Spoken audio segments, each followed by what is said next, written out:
Қазіргі қазақ әдебиетінде Мұхтар Мағауиннің есімі мен еңбегі ерекше аталады. Жазушы алғашқы шығармаларымен-ақ әдеби қауым мен оқырман жұртшылықтың назарын өзіне аудара білген қаламгер. Биыл жерлес жазушымыз 80 жасқа толып отыр. Мұхтар Мағауин шығармашылық жолын әдеби зерттеулерден бастаған.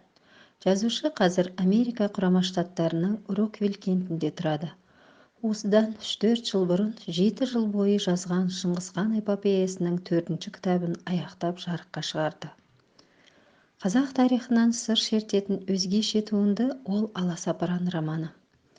16 ғасырдың аяғы мен 17 ғасырдың басында өмір сүрген Ораз Мұхамед ханның 40 жыл өмірі арқылы қазақ халқының саяси әлеуметтік ахуалы, ішкі қайшылықтар, ар-намыс үшін кескілескен ұрыстарда қазақ халқының өз тәуелсіздігін қорғауға қажыр-қайрат таба білгендігі, осы оқиғалар тұсында қол бастаған Мұрат Сұлтан, Көшек Сұлтан сияқты ұландарын ардақтай жазады.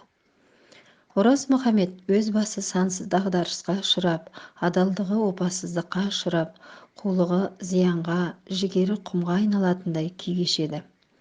Рахатынан азбынып, соқтықпалы соқпақсыз 30 жыл ғұмыр кешкен. Ораз Мұхамед екінші жалған Дмитрий Кәззаптың жендеттерінен қапыда қаза табады.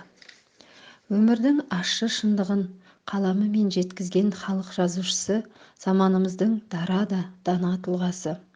Жат елде жүрсе де, оқырмандар жазушы шығармаларын оқудан қол үзбеген.